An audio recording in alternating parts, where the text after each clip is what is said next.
Bueno, son las 11:17 de la mañana. Tenemos en el piso, como te habíamos adelantado, al querido amigo Jorge Altamira, dirigente de Política Obrera. Hace muchos años que lo conozco a Jorge. Siempre es un placer, está con nosotros cuando lo convocamos. Es precandidato a diputado nacional por la ciudad de Buenos Aires.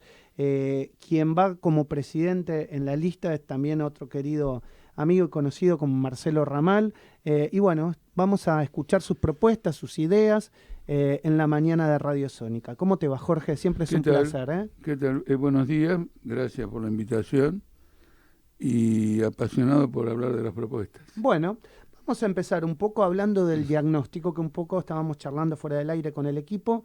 ¿Qué ves en la Argentina de hoy? Mira, yo creo que si te hablo de las propuestas sale el diagnóstico. Bien. Porque ¿qué es lo que nosotros observamos? Lo que nosotros observamos es una mutilación del trabajador. Prácticamente el obrero que gana un salario está desapareciendo en favor del monotributista, en favor del facturero. Es decir, que hace un trabajo colectivo en alguna empresa, pero para evitar el pago de aportes patronales a la seguridad social, le pagan por factura. Es decir, hay una contrarreforma laboral, de hecho, que tiene la siguiente consecuencia, que un trabajador, por lo que gana, tiene que trabajar mucho más de 8 horas por día y trabaja los 7 días de la semana. Y los sindicatos apoyan esta circunstancia porque reclaman aumentos salariales sobre los 7 días, sobre las 10 horas. ¿Me explico? Es decir, sí. no quieren modificar este régimen. Por eso parte de la propuesta, estimo, tiene que ver con reducir la carga. Claro, y no solo eso, sino también modificar, es integral, porque la gran batalla que vas a tener ahora, de aquí en más, después de las elecciones, es una guerra civil social. Cuando Bullrich dice todo o nada, quiere decir vamos a liquidar toda la legislación laboral. Y para los trabajadores la legislación laboral es el fruto de 100 años de lucha. Ahora, esa legislación laboral está abolida en los hechos. Por ejemplo, cuando se discute un contrato colectivo de trabajo, en realidad se está discutiendo la mitad del contrato, que tiene que ver cuánto me van a aumentar el básico, cuánto van a aumentarme la cifra base. La otra mitad son cláusulas de productividad, cláusulas de presentismo, cláusulas de eso. Eso se arregla por empresa, porque varía según las empresas. Entonces el trabajador está sometido a un trabajo extenuante, apretado constantemente a dar más, para cubrir un salario que precisamente para lograr esto es bajo. Sí, en el contexto de la Argentina de inflación no llega a cubrir la canasta básica. No llega a cubrir la canasta básica, pero es una presión para que aceptes todas las cláusulas que hacen que mejore tu sueldo básico. Okay. ¿Se entiende o no? Es decir, es todo con todo. Entonces, es decir, yo bajo el salario básico de convenio y entonces trabajo sábado y domingo. Bueno, vos ahí me hablaste de los sindicatos como parte de la responsabilidad. ¿Y el gobierno? No, el gobierno no lo hago parte de la responsabilidad porque el gobierno sigue la política de la patronal. Okay. Es decir, las patronales tienen su política. Mira, acá hay que terminar con esto. El principal responsable de la pobreza de la población son los sindicatos. Porque pasa lo siguiente, ¿para qué nacieron los sindicatos? Exactamente. Los sindicatos nacieron para contrarrestar una tendencia que está inscripta en el modo capitalista, que es extraer el máximo de ganancia de un trabajador. Entonces los sindicatos vienen y dicen, no, te vamos a parar un límite. Obviamente que bajo el capitalismo vas a tener una ganancia muy grande y que si nosotros un salario, pero vamos a ponerte un límite. Un salario mínimo igual al costo de la canasta familiar, esto, lo otro. La burocracia sindical, en cambio, pacta las condiciones que quiere la patronal.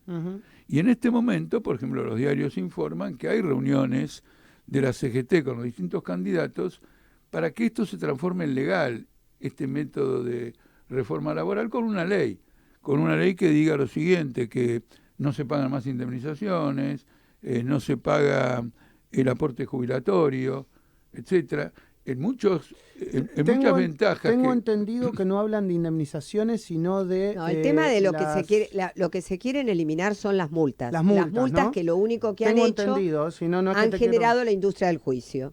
Claro, eso es lo Jorge, que dicen. ¿me entendés? Y esto es lo que se quiere eliminar. No, las indemnizaciones también, porque está... Okay. Bueno, digo, lo veo todo el tiempo. Sí, está bien. Sí, puede ser. Es más, conozco los planes alternativos, entonces, ¿cómo sería? Yo quiero decirle lo siguiente, con respecto a esto de las multas, es absolutamente grave, porque el trabajador es privado de un derecho que cualquier ciudadano tiene. Exacto. Si una persona me agrede en la calle, yo le puedo iniciar un juicio. Si un trabajador es agredido, presionado, molestado por un capataz, de acuerdo a esto de multa, a la abolición de la multa, viene un inspector del Ministerio de Trabajo hoy y dice, sí, acá ocurrió esto y esto, la ley prevé tal multa. De lo contrario, si esa ley no existe, no hay ninguna multa, entonces la arbitrariedad en el lugar de trabajo es total. Es decir, a lo que vamos es a una reforma, a una realidad y a una reforma legal como la que estableció Bolsonaro, en donde figura incluso el contrato por día. Y eso sacado de la legislación española, que también establece un contrato por día. Entonces, ¿qué significa? Se elimina el contrato colectivo, se va al contrato individual, y el contrato individual tiene toda la arbitrariedad del mundo. Pero el punto que queremos subrayar es que la precarización laboral es incompatible con la vida.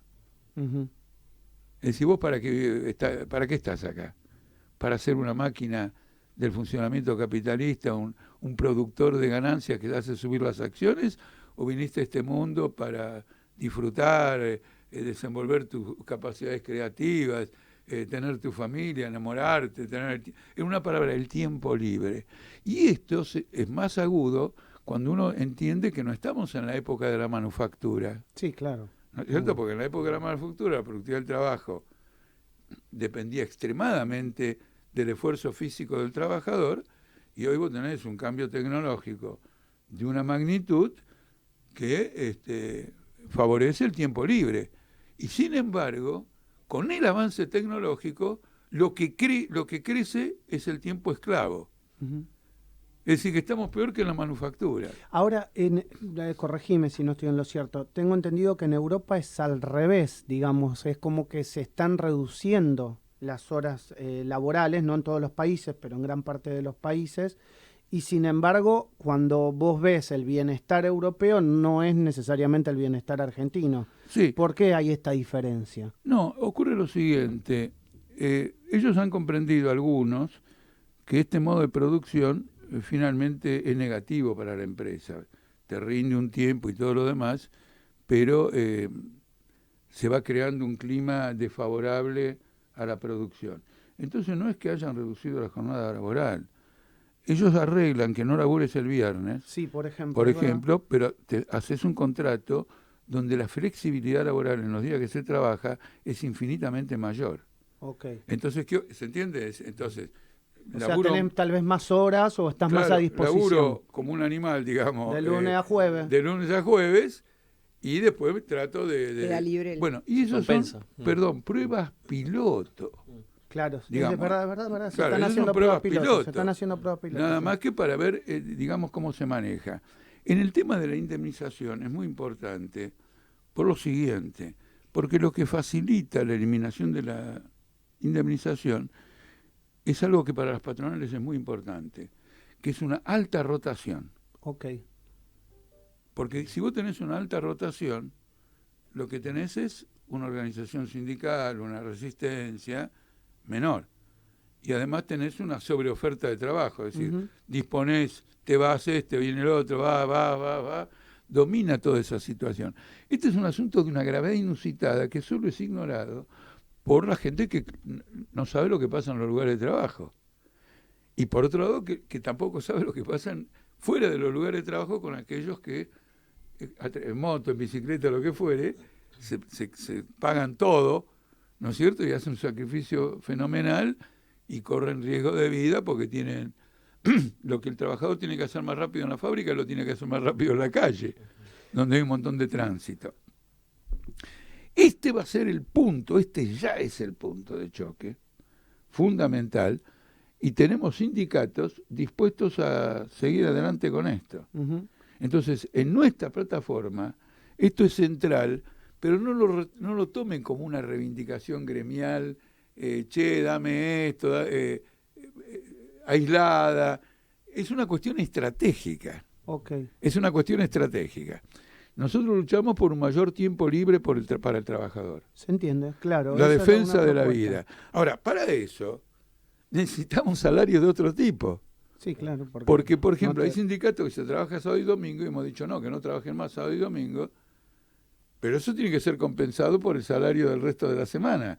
De lo contrario, al final de la semana... Tenés que trabajar porque no te va a alcanzar. No te va a alcanzar. Entonces es un mecanismo perverso. Y lo que indigna es esto que ella recordó recién, que vos recordaste recién, que cuando se plantea todo esto dice, no, es la industria del juicio. No, portate bien y no vas a tener industria del juicio. Además, industria del juicio tienen ustedes, los capitalistas entre ustedes, que constantemente tienen, ahora por ejemplo hay una muy importante empresa, hoy están los diarios de fintech, de finanzas tecnológicas, que está en quiebra, debe 30.000 millones de pesos. Argentina es, ¿no? Sí, entonces acá, y ahí tenés una industria del juicio, ahí los abogados van a cobrar una barbaridad. Todo eso es legítimo, pero la protección del trabajador no. Entonces nosotros lo que queremos es meter esta idea emancipadora de la defensa del tiempo libre, porque es la idea fundamental del socialismo. Y te pregunto... Si cuando alguien piensa en socialismo, piensa todo es público, hay alguien que manda, no piensa en el punto esencial, que es que al tomar el trabajador el control de las condiciones de trabajo, organiza su vida en otros términos. El eje no es el beneficio, sino el desarrollo personal, material, cultural. Sí, está comprendido, Jorge, pero dentro de la izquierda, ustedes son los que están haciendo hincapié fundamentalmente en esto. ¿Qué pasa con el resto de la izquierda? Bueno, ocurre lo siguiente, desde el punto de vista... Porque hablamos de los sindicatos, hablamos de los empresarios. ¿Qué pasa con el resto de la izquierda para llevar adelante esto, digamos, y para tener más fuerza, si querés? Sí, voy a hacer una simple acotación. Hay varios sindicatos que están dirigidos por el resto de la izquierda. Sí, por eso te lo pregunto. Y se trabaja los 7 días de la semana. Bueno. Y no figura en la agenda. Porque hay una cosa que también quiero decir para alguien que conoce el tema y me esté escuchando. No es que yo me levanto ahora de acá y quiero que hoy a la tarde nadie labure más el próximo fin de semana. Lo que yo digo, y se lo he dicho a muchos dirigentes y lo he discutido, es lo siguiente: usted tiene que plantear una agenda. Esa agenda, antes de llevarla a la patronal, la tiene que desarrollar mucho entre los trabajadores. En el sentido, miren, vamos a luchar de lunes a viernes y vamos a ganar como si laboráramos sábado y domingo. Claro, ahora, va a aumentar la productividad, decís vos, o de alguna manera... Vamos a laborar de lunes a viernes y ganar lo que estamos ganando ahora trabajando sábado y domingo, porque si es a costa del salario... Entiendo. Bueno, esto va a ser una lucha muy dura. ¿Qué finalidad tiene? Para asambleas, debate, una profunda concientización para que la batalla en el plano del punto de vista político, del punto de vista mediático, del punto de vista de difusión a otros sectores obreros, sea librada con vigor, pero no figura. Entonces, nosotros no estamos haciendo una gran crítica de tipo particular a sectores de izquierda que están en los sindicatos, teniendo en cuenta que esto es mucho más abrumador. No, pero lo estás explicando. Sí, pero no, quiero decirte como método, pero quiero destacar que en esta actitud de tolerar la precarización laboral, allí donde se han conseguido posiciones sindicales, tenemos una suerte de cooptación política del partido de izquierda que sea con respecto al sistema, porque esto es lo que el sistema quiere. Y el sistema te discute los salarios, es muy interesante. Es interesante lo que estás diciendo. No, es muy interesante el problema de que a los patrones les importa menos el salario que el problema de la precarización, mucho más la precarización. Porque la llamada plusvalía, lo que yo saco como patrón de la explotación de un obrero, depende fundamentalmente de los tiempos y ritmos de trabajo.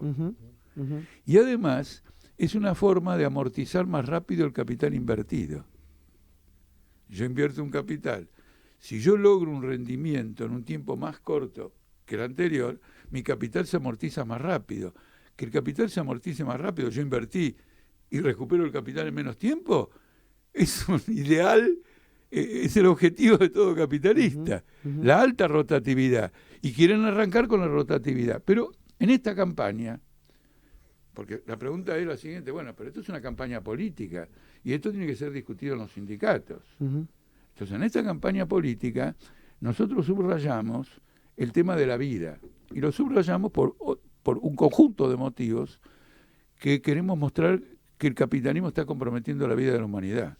Interesante eso que está hablando del tema de la vida, porque ahí también la izquierda son los únicos que hablan de cambio climático, ¿no? Bueno, ahí está. Nosotros llevamos a un ambientalista, a alguien... Esto es gravísimo. Lo que está pasando es absolutamente grave. Es gravísimo. Y entonces tenemos todo un programa, y en el problema del cambio climático está el problema de la vida.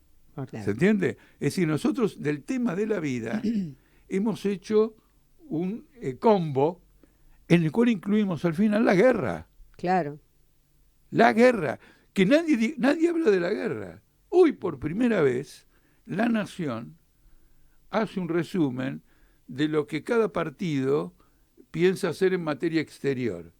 Ni siquiera habla de la guerra, quiero decir, por implicancia, como es con el exterior, bueno, está Ucrania, esto y lo otro, y entonces alguna cosa aparece sobre la guerra. Nosotros consideramos que tiene que haber una movilización mundial para parar esta guerra. Y poner de manifiesto que el imperialismo no puede vivir sin guerras. Este ha sido un factor fundamental en el desarrollo del socialismo en el mundo, la lucha contra las guerras. Es que es interesante esto que estás diciendo cuando lo vemos de geopolítica, porque muchos no entienden realmente por qué fue empujada esta guerra. Porque cuando vos te pones a analizar, digamos, la invasión de Rusia a Ucrania, si querés, vos también entendés, y no decir lo que es parte del problema, que Rusia fue empujada a eso. Cuando vos tenés a la OTAN prácticamente rodeándote. Sí. Y nadie lo dice. No, nosotros, te digo una cosa, lo que yo he escrito sobre esta guerra ya da para varios volúmenes. Por eso te lo pregunto. Pero vos fíjate lo siguiente, que yo no eximo a Putin obvio, de la responsabilidad, claro, pero permitime, yo ni siquiera admito que lo empujaron. Ok, a ver cómo sería. Porque pasa lo siguiente, si yo te presiono para que hagas algo que vos, por principio, no querés, no vas a hacer, no lo haces. Vos das una batalla obvio, para enfrentarme de otra manera, porque esto no. Porque es tu principio. Porque son principios. Entonces, el que se siente empujado, bueno, todos estamos empujados, sí, vivimos obvio, en sociedad. Obvio, totalmente. Entonces, nos sentimos empujados, pero al final terminamos haciendo aquello que de alguna manera la naturaleza, y la naturaleza de Putin es que él es el representante de la oligarquía rusa. Okay. Es cierto que la OTAN es el gran protagonista de esta guerra. A tal punto es el principal protagonista que la independencia de Ucrania está relegada como factor, ¿no es cierto?, los ucranianos que querrán la independencia de Rusia y de todo el mundo, está relegada porque este es un conflicto que va contra Rusia, no por la liberación. Y el otro día un tipo declaró francamente, si Ucrania quiere ser independiente tiene que entrar a la OTAN. Claro. Ah, bueno, si Argentina para ser independiente tiene que entrar a la OTAN, vos te imaginás el griterío que se arma acá. Pasamos a ser colonia, te empiezan a gritar todo. Tal cual. ¿Está claro? Entonces hemos hecho este planteo integral, precarización laboral, salario. Ahora, ¿cómo es tu nombre, perdón? Josefina. Josefina, el tema que planteó Josefina relativo a los temas, por ejemplo, de salud. Exacto. Porque ella habló de la pandemia. Exacto. La pandemia tiene que ver con el cambio climático. Sí, claro. Y la pandemia puso de manifiesto el hundimiento de todo el sistema de salud en el mundo. Olvidate. La prueba está que la mayor cantidad de muertos en cualquier índice que tomes es Estados Unidos. Y los negocios también. Los laboratorios. Bueno, los negocios del laboratorio y los negocios de la bolsa. Que como se vino abajo, porque todo el trastorno que se produjo, Estados Unidos emitió, el Banco Central y el presupuesto fiscal emitieron tanto dinero que crearon un proceso inflacionario. Exacto. Que hasta ese momento no había. Exacto. Entonces se hicieron millonarios todos, murió cualquier cantidad de gente, pero puso de manifiesto que el sistema de salud está sesgado para una minoría. A la hora de hacer frente a este problema, no lo tiene. Segundo, que las investigaciones están condicionadas a la rentabilidad. ¿Qué quiero decir? Si hay una pandemia, bueno, a investigar que ahora tenemos un mercado para una vacuna. ¿Y por qué no lo investigamos con anterioridad y vamos creando todo? Porque el pronóstico de pandemias existe, eso se sabe. Yo he leído muchas cosas. Exacto. De hace 10 años de que va a haber una pandemia. Hubo las pandemias, ébola, HIV, hubo una cantidad de pandemias.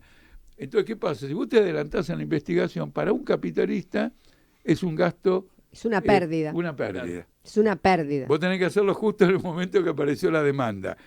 De nuevo el problema de la vida. Y el sistema de salud en Argentina está totalmente quebrado. Sí, estamos todos de acuerdo. Entonces, como ustedes ven, vamos con un programa que va a ser la agenda del país.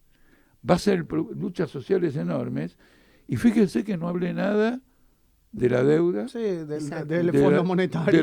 De la devaluación, que como factores incendiarios van a ser más poderosos todavía que todo esto. Pero el gran agenda es esta, es decir, que el trabajador recupere la conciencia de que él trabaja porque quiere el desarrollo de su familia, quiere el desarrollo de personal, en el vasto sentido de la palabra, como yo lo viví con mi viejo. Ahora, Jorge, y dentro de esta plataforma que vos nos estás contando como propuesta, ¿cómo entrarían nuestros recursos naturales y nuestra soberanía territorial?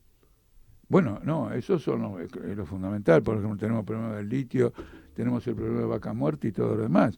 Es decir, frente a necesidad, va a haber un periodo de transición. Bueno, podés cerrar todo. Por eso. Y hasta que no haya, digamos, una serie de cosas. Pero de todos modos, ahí viene un planteamiento que creo que es profundamente democrático, no es nuestro, es histórico del socialismo, que es el ejercicio de un control sobre las empresas. Es decir, vos vas a hacer litio, ¿le vas a sacar agua a alguien? ¿A quién le vas a sacar agua? Tenés que controlar, claro. ¿No es cierto? Entonces, científicos, trabajadores, sindicatos, tienen que dar su opinión si el proyecto de esto es relativamente viable y seguir su curso. Okay. Ahora, claro que el capitalista va a decir, no, en estas condiciones no invierto. Entonces, viejo, el Estado tiene que intervenir porque hay una necesidad y no hay disposición del capital a invertir en ello. Entonces se empieza a comprender la importancia de una acción colectiva, que no este Estado, porque este Estado no representa una acción colectiva. Okay. Este Estado representa el punto de vista de una minoría. Ellos se reúnen todo el tiempo con la Cámara de Comercio, la Unión Industrial, el embajador norteamericano. El resto de nosotros, para este Estado, somos el hijo de la pavota. Es un Estado que tiene un carácter de clase bastante marcado y que de golpe trata de atenuar cuando ve que la gente se insurge. Y ahí le viene las ganas de arbitrar. Ok. En este Estado que vos estás describiendo, no te quiero llevar a nombre de personas, pero ¿son todos iguales? Digamos, si querés, el peronismo. Mira, con el macrismo. Vos sabés que voy a decir algo que observo que no penetra como planteo. Ocurre lo siguiente, si vos vas a mirar la realidad sumando las partes, vos sos distinto a mí, yo soy distinto a Josefina, somos y menos mal, porque si no repetimos, te imaginás, esto es más aburrido. Totalmente. Bueno, ahora cuando vos lo mirás desde el todo, vos ves una conexión entre los opuestos, fenomenal. Yo lo dije el otro día en un programa de radio. Menem nos endeudó mucho. Kirchner pagó lo de Menem. Hay una conexión. Sí. El tipo que nos prestó cobró era menemista. Claro. Después cobró de parte de kirchnerista. ¿Está claro o no? Entonces uno dice, no, Menem es diferente, porque este no se endeudó. En cambio, este no paga. No es lo mismo endeudarse que pagar. ¿Cómo que no es lo mismo? El Estado que paga le está sacando a los contribuyentes, que son los mismos, ¿no es cierto? Bueno, después viene Macri, bruto endeudamiento, fuga de capitales, el préstamo del FMI, Alberto pagando. Entonces, esta conexión de una clase social que encuentra la forma de que todo enlace con todo y explota las diferencias y nos quieren hacer decir a nosotros, no, este es diferente al otro. No, es diferente, acá la dialéctica es muy importante, son diferentes en la unidad. Claro. La dialéctica es aquello que destaca la diferencia de algo que está unido y no la diferencia de cosas que son contrapuestas absolutamente. Entonces yo destaco esto porque es así como hay que comprender este proceso. No se lo puede comprender de otra manera. Y vos lo que tenés que cortar el hilo porque lo pagan los trabajadores todo. Sí, claro. Yo, claro. mira, deme un segundito, le di un ejemplo a un trabajador bancario, le di el ejemplo de que después que el banco a él le paga el salario, en el curso del mes, le saca gran parte del salario por la deuda. ¿Cómo? ¿Y cómo es eso? ¿Cómo sería? A ver. Claro. Bueno, es muy sencillo. Él cobra un salario de 100. Sí. Y tiene un salario de 100. Sí. Ahora, el Estado le tiene que pagar al banco los intereses de la deuda. Sí. Entonces recauda impositivamente. Con esos 100 pesos él va al mercado, compra, paga el IVA, exacto. El Estado agarra el IVA y le paga al patrón de él. ¿Por qué al patrón de él?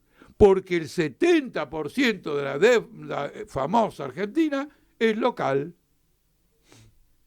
Se hizo tan popular hablar de deuda externa que todo el mundo cree que los gringos solos tienen la deuda. No son los gringos solos. Y dentro del país, la acumulación capitalista con la deuda es de las patronales o burguesías locales.